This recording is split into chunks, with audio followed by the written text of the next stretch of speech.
சத்துவம் இல்லாதவருக்கு சத்துவத்தை தருகிறார். 4 மணி நேரம் உட்கார்ந்து நம்ம ஆண்டவருடைய வார்த்தையை தியானிக்கிறோம். ஒவ்வொரு வாரமும் 2 மணி நேரம் தான் நம்மளுடைய ஆராதனை, அப்படிதானே? 9ல இருந்து 11 மணி. ஆனா வருடத்துல ஒரே ஒரு முறை பெரிய வெள்ளிக்கிழமை அன்னைக்கு நான் கணக்கு பண்ணி பார்த்தேன், 9ல இருந்து எத்தனை மணி நேரங்கள், 3 மணி நேரமான்னு பார்த்தேன். இல்ல, நம்ம 3 மணி நேரத்தையும் தாண்டி 4 மணி நேரம் ஆராதிக்கிறோம். ஆண்டவரை ஆராதிப்பது என்பது வாழ்க்கையில நமக்கு கொடுக்கப்பட்ட ஒரு பெரிய ஸ்லாக்கியம், ஒரு பெரிய ஈவு. இது எல்லாருக்கும் இல்ல. அதாவது இன்னைக்கு உங்க ஒவ்வொருத்தருக்கும் எனக்கும் ஆண்டவர் ஜீவனை கொடுத்து இந்த 2026ஆம் வருடத்துல இந்த புனித வெள்ளியை நம்ம அனுசரிக்கும்படி, ஆசரிக்கும்படி, இந்த நாளை நினைவு கூறும்படி, ஆண்டவருக்கு நம்ம அர்ப்பணிக்கும்படி, அவருக்கு நன்றி சொல்லும்படி, இப்படி ஒரு தருணத்தை தந்த ஆண்டவருக்கு நம்ம வாழ்க்கையெல்லாம் நன்றி உள்ளவங்களா இருக்கணுங்க. இந்த வேளையில கூட சரியா மணி 12 ஆயிடுச்சு. பாஸ்டர் சொன்னது போல எல்லாம் தூக்க வர ஒரு நேரம், கலைப்புகள் உண்டு. ஆனால் ஆண்டவராகிய இயேசு கிறிஸ்து உங்களுக்காக, எனக்காக, உங்களையும் என்னையும் ஞாபகத்துல வைத்து சிலுவையில தொங்கினார். எவ்வளவு பெரிய அன்பு இல்ல! இந்த உலகத்துல யாரும் கொடுக்க முடியாத அந்த ஜீவனை கொடுத்தார். யாருமே ஜீவனை கொடுக்க மாட்டாங்க நமக்காக. யாராவது உயிர் கொடுப்பாங்களா? சொல்லுங்களேன். உங்களுக்கு எனக்கு ஏதாவது ஒரு தேவை, உங்களுடைய உயிரை நீங்க கொடுங்க சொன்னா யாராவது கொடுக்க முன் வருவாங்களா? யாருமே வரமாட்டாங்க. ஒருத்தரும் வரமாட்டாங்க. உயிரை கொடுப்பதற்கு யாரும் வரமாட்டாங்க. ஆனா உங்களை நேசித்து, என்னை நேசித்த ஆண்டவர் 2000 ஆண்டுகளுக்கு முன்பு சிலுவையில உங்களையும் என்னையும் நினைத்து ஜீவனை கொடுத்தார். நம்ம அவருக்கு நன்றி உள்ளவர்களாக வாழ வேண்டும் என்று ஆண்டவர் எதிர்பார்க்கிறார். இந்த வருடத்திலே நம்ம ஆண்டவரோட இந்த ஆலயத்துல வந்து ஆண்டவரை பணிந்து கொள்ளும்படியான பெரிய சாக்கியத்தை ஆண்டவர் தந்திருக்கிறார். திறந்த வாசலை நமக்கு தந்திருக்கிறார். இதெல்லாம் எவ்வளவோ சத்தியங்களை நம்ம கேட்டுக் கொண்டிருக்கிறோம். இந்த வேளையிலும் கூட ஆண்டவர் சிலுவையில சொன்ன அந்த 6வது வார்த்தை வந்து முடிந்தது என்ற வார்த்தையை நம்ம தியானிக்க போறதுக்கு முன்பாக நான் வந்து என்னோட சபை போதகர் அம்மா அவங்களை நான் நினைவு கூறுகிறேன். அவங்களுக்கு நன்றி சொல்றேன். சபையோட உதவி போதகர் அவங்களுக்கு நன்றி செலுத்துறேன். ஒரே ஒரு நான் கண்களை மூடி நம்ம ஜெபம் பண்ணுவோம். இந்த வேளையில சரியா மணி 12. ஆண்டவரை நோக்கி பார்ப்போம். 2000 ஆண்டுகளுக்கு முன்பு சிலுவையில உங்களுக்காக, எனக்காக மரித்த ஆண்டவர் உங்களையும் என்னையும் பார்த்து கேட்கிறாரு, என்னை நேசிக்கிறாயா? நீங்களும் நானும் என்ன பதில் சொல்லுவோன்றது உங்களே நீங்க தான் சொல்லணும். அந்த பதில நான் தான் சொல்லணும். நம்ம என்ன பதில் சொல்ல போறோம்? ஆண்டவரே, நான் நேசிக்கிறேன் சொல்லுவோம்னா என்னுடைய கற்பனைகளை கை கொள்ளுங்கன்னு சொல்லியிருக்காரு. ஆண்டவரே, எங்களுக்கு உங்களுடைய கற்பனைகளை கை கொண்டு இன்னும் அதிகமாய் உண்மை நேசிக்க, இன்னும் உம்முடைய கிட்டி நெருங்கி வர இந்த வருடத்தின் வெள்ளிக்கிழமை எங்களுக்கு ஒரு ஆசீர்வாதமாக எங்கள் வாழ்வில் மாறிப்போக எங்களுக்கு உதவி செய்ய சொல்லி ஜெபிப்போம். அன்பின் பரலோக பிதாவே, எங்களுடைய பாவத்துக்காக, எங்களுக்காக சிலுவையிலே கைவிடப்பட்டவராக தொங்கி எங்களுடைய பாவத்தின் நிமித்தமாக பலியாக மாண்டீரே, அதற்காக நன்றி செலுத்துகிறோம். ஆண்டவரே, உங்களுடைய ரத்தத்தை, உங்களுடைய ஜீவனை எங்களுக்கு தந்த அன்பிலும் பெரிய அன்பு இந்த உலகத்துல ஒன்றுமே இல்லை. ஆண்டவரே, உங்களுடைய அன்புக்கு ஈடு இணை ஒன்றுமே இல்லை. அப்பா, இந்த வேலையிலும் கூட இந்த வேத வசனங்களை நாங்க தியானிக்கும் போது, இது என்னோடு பேசும் வேத வாக்கியங்களை நாங்க தியானிக்கும் போது என் வாயின் வார்த்தைகளும் இங்க அமர்ந்திருக்கிற ஒவ்வொருடைய தியானங்களும் இந்த சமூகத்துல பிரீதியா இருக்கும். எங்கள் ஆவிக்குரிய வாழ்வு பலனடைந்து நாங்கள் முன்னேறி செல்ல எங்களுக்கு கற்றுத்தாரும் ஆவியானவரே, எங்களுக்கு உதவி செய்யும். துதிக்கான மகிமை உமக்கே செலுத்துகிறோம். இயேசுவின் மூலம் ஜெபிக்கிறோம் பிதாவே, ஆமென். யோவான் 19ஆம் அதிகாரத்துல 30வது வசனத்தை நாம் வாசிப்போம். இயேசு காடியை வாங்கின பின்பு முடிந்தது என்று சொல்லி தலையை சாய்த்து ஆவியை ஒப்பு கொடுத்தார். முடிந்தது என்று சொல்லி ஆவியை ஒப்பு கொடுத்தார் என்று பார்க்கிறோம். சரிங்களா? இப்போ உங்க பிள்ளையை கூப்பிட்டு நீங்க ஒண்ணு சொல்றீங்க. என்ன சொல்றீங்க? தம்பி, இதெல்லாம் நீ செய்திருப்பா, இதெல்லாம் நீ முடிச்சிட்டு வா அப்படின்னு நீங்க சொல்றீங்க. உங்க பிள்ளைங்க கிட்ட வந்து முடிச்சிட்டேன் அம்மா, எல்லாம் நான் முடிச்சிட்டேன், அப்பா நான் முடிச்சிட்டேன், நீங்க எனக்கு என்னென்னலாம் கொடுத்தீங்களோ நான் படித்து முடிச்சிட்டேன், என்னுடைய வேலையை நானு அடைத்து முடித்தாயிற்று. சோ ஒரு உலக பிரகாரமா ஒரு பிள்ளைகிட்ட நீங்க ஒரு காரியத்தை கொடுக்கும் போது, இல்ல உங்களை நம்பி ஒருத்தர் ஒரு இது நீங்க செய்யுங்கன்னு உங்களுக்கு சொல்லும் போது, நீங்க அவங்க கிட்ட நீங்க அந்த அசைன்மெண்ட் நீங்க முடிச்சிட்டேன், எனக்கு கொடுத்த பொறுப்பை நான் முடிச்சிட்டேன் நீங்க சொல்லும் போது உங்களுக்குள்ள என்ன இருக்கும்? ஒரு திருப்தி இருக்கும், ஒரு பெரிய மகிழ்ச்சி இருக்கும். என்னுடைய அப்பாவுடைய வேண்டுதலை நான் நிறைவேற்றிட்டேன். அல்லது உங்ககிட்ட ஒரு கேட்கிற ஒருத்தருக்கு நீங்க ஒரு காரியத்தை செய்து நான் முடிந்தது அப்படின்னு சொல்லலாம். ஆண்டவர் சொன்னது வந்து இது ஒரு வெற்றியின் வார்த்தை, ஒரு முக்கியமான வார்த்தை. 7 வார்த்தைகளுமே முக்கியம்தான். ஆனா இந்த முடிந்தது என்று ஆண்டவர் ஏன் சொன்னார், எதுக்காக சொன்னார்? நான் அப்படியே நினைத்துட்டு இருந்தேன். பிதா, குமாரன், பரிசுத்த ஆவி. அப்ப நம்ம வந்து பிதாவானவர் என்ன பண்ணாரு? மனிதர்கள் வந்து என்ன பண்றாங்க? பாவத்துக்காக பலிக்காக என்ன பண்றாங்க? ஒரு ஆடு, ஒரு மாடு, ஒரு புறா, இதெல்லாம் என்ன பண்ணிட்டு இருக்காங்க? செய்த பாவத்துக்கு பிராயசித்தம் செய்துட்டே இருக்காங்க. அப்போ ஒவ்வொரு மனிதனும் ஒவ்வொரு இதை போய் நீங்க பலி கொடுத்துட்டே இருக்கீங்க வச்சுக்கோங்க. இப்ப இன்னைக்கு நீங்க யோசிச்சு பாருங்க, நீங்க செய்யற பாவத்துக்கு, நான் செய்யற பாவத்துக்காக நீங்க உங்களால முடிஞ்ச ஒரு ஆடோ, ஒரு மாடோ, ஒரு புறாவோ எதையோ நீங்க பலி செலுத்தணும்னா உலகத்துல இருக்கிற மிருகங்கள்லாம் என்ன பண்ணவே பத்தவே பத்தாது. நீங்க செய்யற பாவத்துக்கு நீங்க என்ன பண்ணிட்டு இருக்கணும்? பலி செலுத்திக்கிட்டே இருக்கணும். ஆனா இத பார்த்த பிதாவானவர் நினைச்சாரு, ஐயோ இருக்கிற மிருகம், பறவைகள் எல்லாத்தையும் க்ளோஸ் பண்ணி முடிச்சுவாங்க, பறவையே இல்லைன்னு ஆயிடும், அப்படியே மிருகமே இல்லைன்னு ஆயிடும். இத பார்த்துட்டு இந்த பிதாவானவர் யோசிக்கிறாரு, அப்பா இந்த ரட்சிப்பின் திட்டத்துக்கு நான் என்ன பண்ணுவேன்? இந்த மக்கள் திருந்தவே மாட்டேங்கிறாங்களே, இவங்களுக்கு என்ன செய்யலாம்னு சொல்லி கேட்கும்போது, இவங்களுக்கு பலியா நம்ம தான் போகணும், நம்ம உயிரை தான் கொடுக்கணும் போல, நம்ம ரத்தத்தை தான் கொடுக்கணும்னு சொல்லி கேட்கும்போது குமாரனோட என்ன சொன்னாரு? நான் போறேன், நான் போய் இத பண்றேன் டாடி. யோசிச்சு பாருங்க, பிதா, குமாரன், பரிசுத்த ஆவியில பிதாவானவர் என்ன பண்ற? பிதாவாக இருந்து உலகத்தை படைத்தவர் இப்போ குமாரனா ஒரு மனித ரூபம் கொண்டு தெய்வம் மனிதனாக இந்த உலகத்துக்கு மாறி வந்தார். 2000 ஆண்டுகளுக்கு முன்பு அவர் இந்த உலகத்துக்கு வந்த பொழுது இந்த சரித்திரம் தானே இரண்டா பிரியுது. கிறிஸ்துவுக்கு முன், கிறிஸ்துவுக்கு பின். ஏன்னா அவர் ஒரு தெய்வம், ஒரு மனிதன் இல்ல. மனிதன் வந்து பிறக்கும் போது எந்த மாற்றமும் நடக்கவே நடக்காது. இந்த உலகத்தை படைத்த ஆண்டவர் சரித்திரத்திலே வந்து பிறக்கிறார். பெத்லகேம்ல வந்து கிறிஸ்து பிறக்கும் போது இந்த உலகத்தின் சரித்திரம் இன்னைக்கு நிறைய பேர் சொல்லலாம், இத மாற்றத்துக்கு முற்படலாம், முடியவே முடியாது. அவர் இந்த உலகத்தை அரசாட்சி செய்து கொண்டிருக்கிற ஆண்டவர், இந்த உலகம் முழுதையும் ஆண்டு கொண்டிருக்கிறவர். குமாரன் இந்த உலகத்துக்கு பலியாக நான் போறேன் சொல்லி இந்த உலகத்துக்கு கடந்து வந்து கன்னி மரியாள் வயிற்றுல வந்து பரிசுத்த ஆவியினால உருவாக்கப்படும் போது, கிறிஸ்து இந்த உலகத்துக்கு வந்து ஒரு குழந்தையாக பிறக்கும் போது கிமு கிபி என்று சொல்லி இந்த சரித்திரம் ரெண்டாவது பிரிந்து இருக்கு. இதை யாருமே மறுக்க முடியாது. ஏன்னா யாருமே நீங்க சொல்லி பாருங்க, யாருமே ஒண்ணும் செய்யவே முடியாது. ஏன்னா தேவன் அசைவாடுகிறார். ஆவியானவர் கிரியை செய்யும் போது நடக்காத காரியங்கள் நடக்கும், முடியாத காரியங்கள் முடிக்கும். இதுதான் நம்ம இங்க பார்க்கணும். எப்படி கற்பவதி வயிற்றுல ஒரு குழந்தை உருவாகும்? தேவனால் எல்லாம் கூடும். ஆவியானவர் என்ன பண்றார்? அசைவாடுகிற ஆவியானவர், ஜலத்தின் மேல் அசைவாடி கொண்டிருந்த ஆவியானவர் கடந்து வருகிறார். அப்படியே ஒரு குழந்தை பிறக்குது. அழகா 30 வயது வரைக்கும் அந்த குழந்தை என்ன பண்றது? அவங்க அம்மா அப்பாவோட இருக்கிறாரு. தன் பிதாவின் சித்தத்தை செய்வதற்கு எதுக்காக மேல இருந்து நம்ம அப்பா அனுப்பி விட்டாங்க? அங்க ரோல் மாடல். ஹி இஸ் அவர் ரோல் மாடல். உங்க பெற்றோருக்கு நீங்க அடங்கி இருக்கணும். ஏன்? இயேசு கிறிஸ்து அடங்கி இருந்தார். இன்னைக்கு பிள்ளைங்க ஒருவேளை பேரண்ட்ஸ் நான் கீழ்ப்படிய வேண்டாம், நான் இஷ்டம் போல வாழ்வு இல்லை. இயேசு கிறிஸ்து இன்னைக்கு முன்மாதிரி. இன்னைக்கு இயேசு கிறிஸ்துவ முன்மாதிரி நீங்களும் உங்க குடும்பமும் உங்க பிள்ளைங்களும் வைத்து இருப்பீங்கன்னா நீங்க செழித்து இருப்பீங்க. அதுதான் ஆண்டவர் சொல்லி கொடுக்கிறார். அவருடைய வாழ்க்கை தான் நமக்கு ஒரு ரோல் மாடல். பாருங்க, 12 வயசுக்கு சர்ச் கூட்டிட்டு போறாங்க. அவர் உட்கார்ந்து எல்லாரோட பேசி கொண்டிருக்கிறாரு. அவருக்குள்ள இருக்கிற அந்த தேவ ஆவி, அவருக்குள்ள அந்த பரிசுத்த ஆவி, ஒருவேளை அந்த இதனால அவர் விசேஷமானவராக இருக்கிறார். அவர் மனிதனை போல அல்ல, மனிதனாக வந்து பிறந்தார். ஆனால் அவர் மனிதன் அல்ல, தேவனுடைய ஆவி அவருக்குள்ள இருந்ததுனால அவர் ஒரு ஸ்பெஷலா இருக்கிறாரு. இந்த நாள்ல நம்ம ஆண்டவரை நம்மளை வந்து நம்ம சற்று சீர்தூக்கி பார்ப்போம்.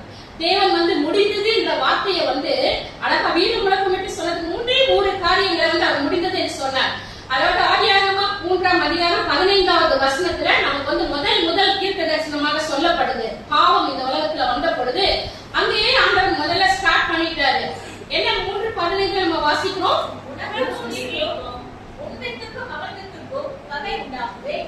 அவர் தலையை நசுக்குவார், நீ அவர் குதிகாலை நசுக்குவாய் என்றார். இந்த வேத வாக்கியம் நிறைவேறும். ஏன் ஆண்டவர் முடிந்தது சொன்னாரு? பிதா அனுப்பிச்சாரு, குமாரன் வந்து இந்த உலகத்துக்கு வந்தாச்சு, 3.5 ஆண்டுகள் உலக ஊழியத்தை நிறைவேற்றி முடிந்தது.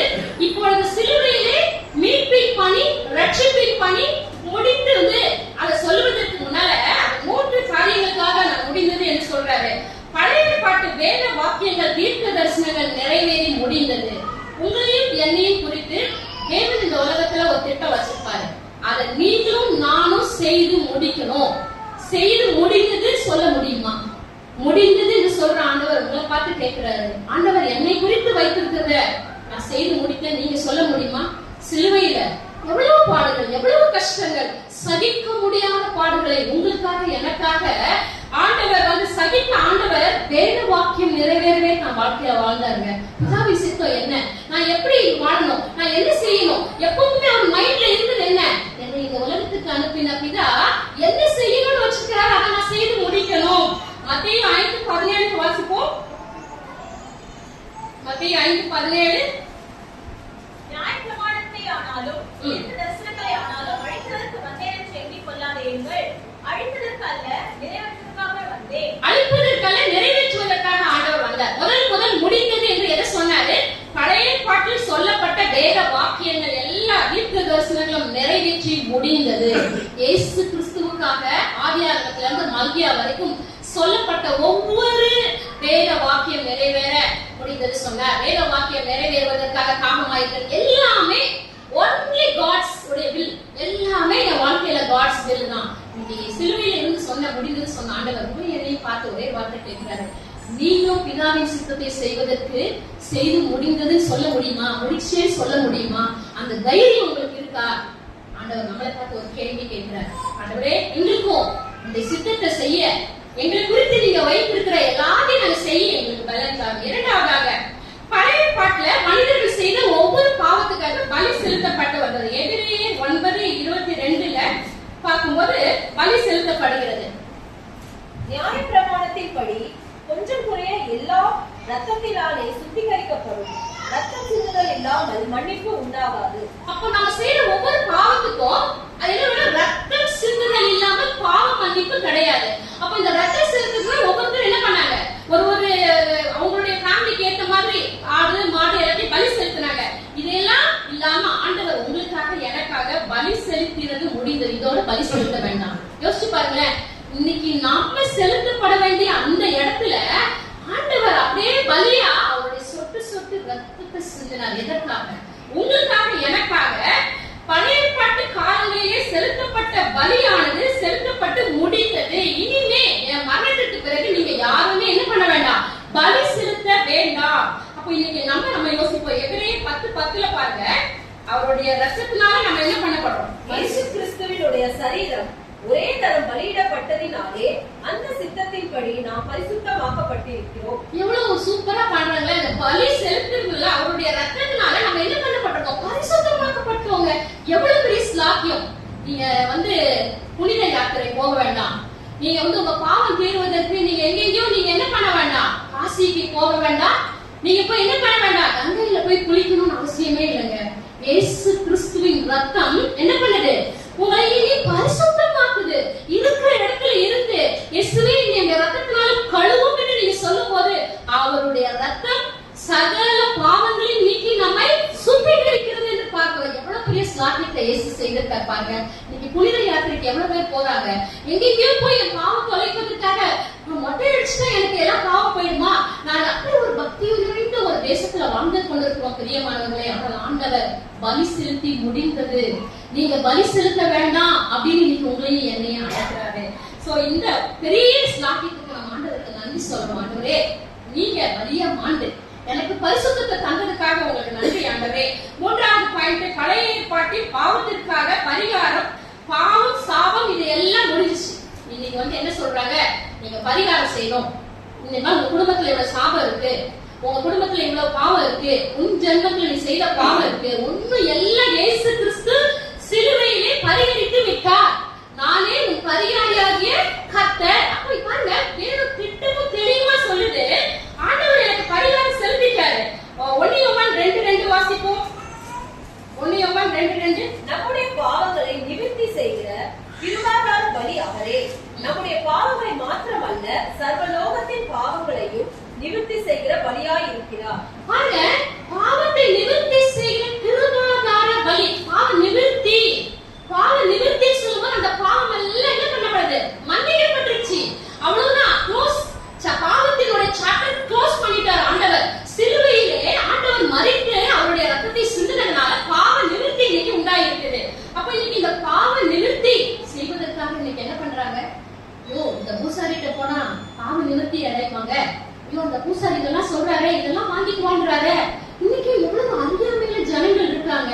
ஆனா இருளில் இருக்கிற ஜனங்கள் வெளிச்சத்துக்கு வரும்படி, அறியாமை என்கிற இருளில் இருக்கிறவங்க வெளிச்சத்துக்கு வருவதற்காக ஆண்டவராகிய இயேசு கிறிஸ்து 2000 வருஷத்துக்கு முன்னாடி என்ன பண்ணாரு, பாவ நிவர்த்தியை என்ன பண்ணிட்டாரு, செய்து முடிச்சிட்டாரு. பழைய பாவம், அவருடைய சாபங்கள், முன்னோருடைய பாவம் பரிகாரம், எந்த ஒரு பரிகாரம்